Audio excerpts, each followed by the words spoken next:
Hi friends, ఎలా ఉన్నారండి? అందరూ బాగున్నారా? Welcome back to my channel Mokshi vlogs. మరో మంచి వీడియోతో మీ ముందుకు వచ్చానండి.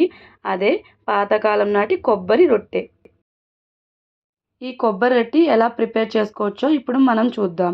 నేను ముందుగా ఒక హాఫ్ కేజీ బియ్యం తీసుకుని శుభ్రంగా ఒక 3 టైమ్స్ అయితే వాష్ చేసుకున్నానండి.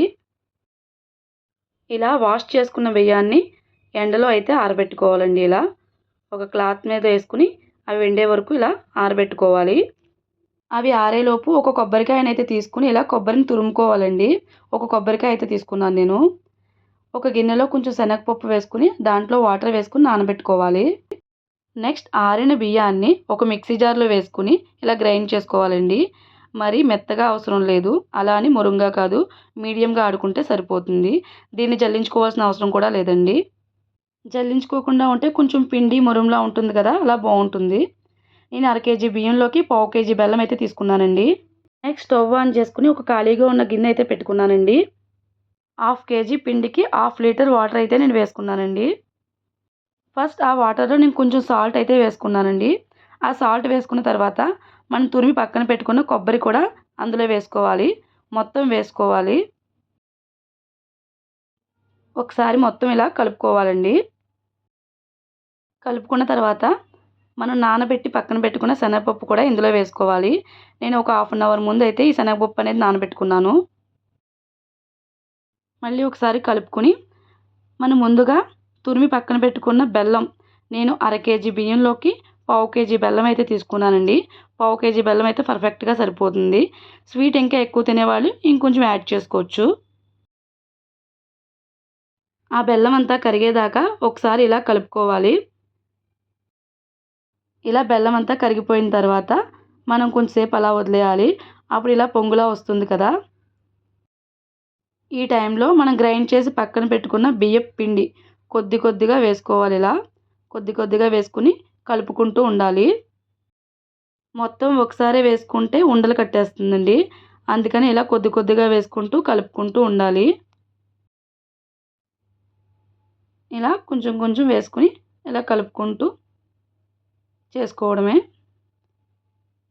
ఇలా మొత్తం ఒకసారి వేసేసుకుని లాస్ట్లో ఎక్కడ ఉండలు లేకుండా మొత్తం ఒకసారి కలుపుకోవాలి.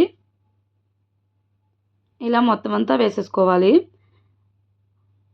మనం ఒక గ్లాస్తో పిండి తీసుకుంటే ఒక గ్లాస్ వాటర్ వేసుకుంటే సరిపోతుందండి.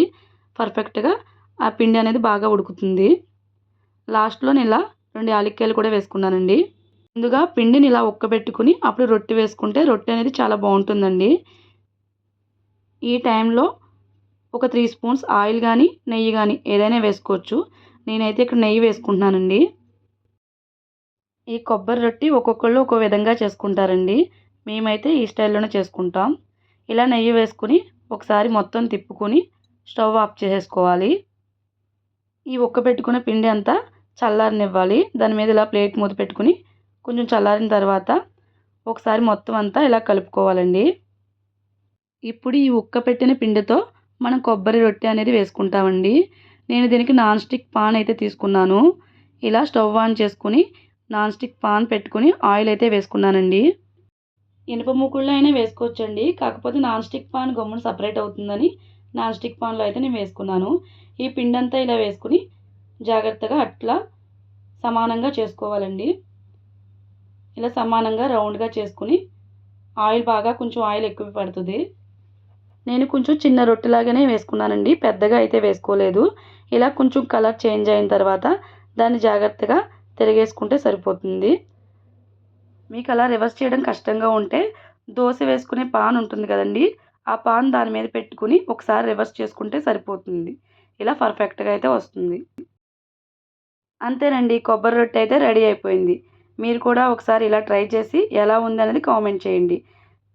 ఈ కొబ్బరి రొట్టె అయితే 4 డేస్ వరకు స్టోర్ చేసుకోవచ్చు. ఓకే ఫ్రెండ్స్, ఎలా అనిపించిందండి నా వీడియో కనుక మీకు నచ్చినట్లయితే ప్లీజ్ లైక్ చేయండి, షేర్ చేయండి, సబ్స్క్రైబ్ చేసుకోండి. మరో మంచి వీడియోతో మీ ముందు ఉంటాను. Bye friends.